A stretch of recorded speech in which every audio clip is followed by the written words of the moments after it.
जब अराजकता के खिलाफ सख्त कार्रवाई की बात आती है तो मुझे अक्सर डिबेट में कांग्रेस और समाजवादी पार्टी के प्रवक्ताओं के बयान याद आते हैं, जिसमें वो कहते हैं कि सबसे ज्यादा अराजकता का काम तो योगी की पुलिस कर रही है, बुलडोजर चला करके, एनकाउंटर करके। देखिए, बिल्कुल ये झूठ है। आप समझिए कि जैसे आपके चैनल पर आचार्य विक्रमादित्य और जो है उसी तरह से एक हाजिक खान के बीच में विवाद हुआ। हाजिक खान ने जिस तरह से भगवान श्री कृष्ण के लिए अपमानजनक शब्दों का प्रयोग किया, कल 1000-10,000 की भीड़ उनको घेर ले और वहां आगजनी करने का प्रयास करे, हत्या का प्रयास करे, तो उस भीड़ के खिलाफ भी कार्रवाई होनी चाहिए कि इस तरह का भीड़ तंत्र नहीं चलेगा इस लोकतंत्र में। तो उसी तरह की कार्रवाई, अगर किसी को दंड देना है, प्रक्रिया करनी है, तो इस देश को संविधान और कानून से चलाया जाएगा। अब संविधान और कानून के तहत मैं ऐसे लोगों को मुसलमान मानता ही नहीं, मैं तो कंडम कर रहा हूँ शुक्ला जी, मैं तो कंडम कर रहा हूँ। मैं ऐसे लोगों को मुसलमान मानता ही नहीं हूँ जो दूसरे के धर्म के बारे में बुराई करे। दूसरे धर्म, शुक्ला जी, मैं उसको इंसान मुसलमान मानता ही नहीं हूँ। वो मुसलमान नहीं है, खान साहब, उसको खारिज कर दीजिए। स्वागत है, आपका स्वागत है, लेकिन किसी भी धर्म की आस्था पर प्रहार करने वाला बेहतर इंसान ही नहीं है। मुसलमान हिंदू तो बात की बात है। मैं आपके इन बातों से पूरी तरह से सहमत हूं जी। कोई पैगंबर मोहम्मद साहब के लिए अपमानजनक टिप्पणी करता वो भी निंदे है, कोई भगवान श्री कृष्ण के लिए टिप्पणी करता है, कोई काशी के शिवलिंग पर टिप्पणी करता है, तो पैगंबर मोहम्मद साहब पर टिप्पणी करने वाली नूपुर शर्मा जो है, उनको तो जो है सर तन से जुदा के लिए कई लोगों के सर कटर कलम कर दिए गए।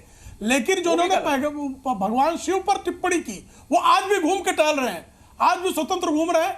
समाज ने उनका सिर काटने का प्रयास नहीं किया। उन पर कानूनी कार्रवाई करने से भी मुस्लिम समाज का कोई आगे नहीं आया। इस बात का भी ध्यान रखें खान साहब। मैं भी आगे हूं, मैं आगे हूं, सबसे आगे हूं। मैं आपके सामने कह रहा हूं, मैं सबसे आगे हूं। भगवान अगर कोई किसी का सर कलम करने की बात करता है, इस्लाम के खिलाफ बात कर रहा है। वो एक मिसाल सुन लीजिए, कायफ एक जगह है जहां पर हुजूर सल्लल्लाहु अलैहि वसल्लम जा रहे थे, लोगों ने ईंट पत्थर मांगा और उस पर जिब्रील अलैहिस्सलाम ने कहा था अगर कहिए तो दोनों पहाड़ों के बीच में दबा दूं, मर जाएंगे। तो हुजूर सल्लल्लाहु अलैहि वसल्लम ने कहा नहीं, ये नहीं करना चाहिए, ये हो सकता है कल को सुधर जाए। तो मैं तो ऐसे लोगों को कंडम करता हूं। और दूसरी बात, सबसे बड़ी बात कह रहा हूं, मैं मुसलमान ही नहीं मानता हूं। बहुत बड़ी बात है। नहीं, ठीक है आप कह रहे हैं, लेकिन आप जानते हैं कि हैदराबाद में all India Muslim Ittehadul Muslimeen ने एक थाने को घेर लिया सर तन से जुदा करके नारे लगाते हुए, और सांसद बैरिस्टर असदुद्दीन ओवैसी ने तेलंगाना की सरकार को प्रेशराइज करके सर तन से जुदा का नारा लगाने वालों को छुड़ाया। मैं कंडेम करता हूं शुक्ला जी, सुन लीजिए, मैं बुरी तरह से कंडेम करता हूं इस तरह की हरकतों से। ये इस्लाम के खिलाफ जा रहा है। इसकी टिप्पणी कर रहा हूं साहब, मैं तो कह रहा हूं ना, इस्लाम के खिलाफ ही जा रहे हैं। लोगों का समर्थन करते हैं, उनकी बात राजनीति कर रहे हैं, लोगों के बीच में नफरत फैला रहे हैं। मंदिर के बारे में जिस तरह की टिप्पणी की गई और जिस तरह से मामले को रफा दफा किया गया, वह भी सबके सामने है।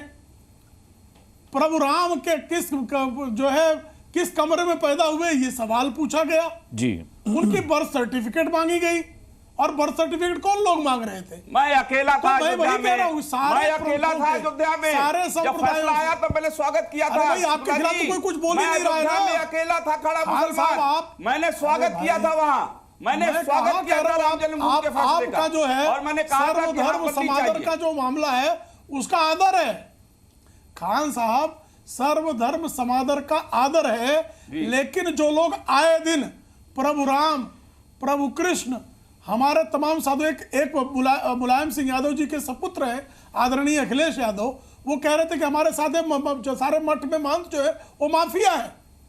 हम आपके सारे सूफियों को, सारे मौलानाओं को इस तरह की बात कर सकते हैं क्या? नहीं कर सकते हैं। नहीं, हम उनका आदर करेंगे बिल्कुल। अब प्रेम शुक्ला जी, आपने समाजवादी पार्टी पर भी टिप्पणी की है, MIM पर भी टिप्पणी की है। मेरी समझ में नहीं आ रहा पहले किसके प्रवक्ता के पास जाऊं। उद्धृत कर रहा हूं।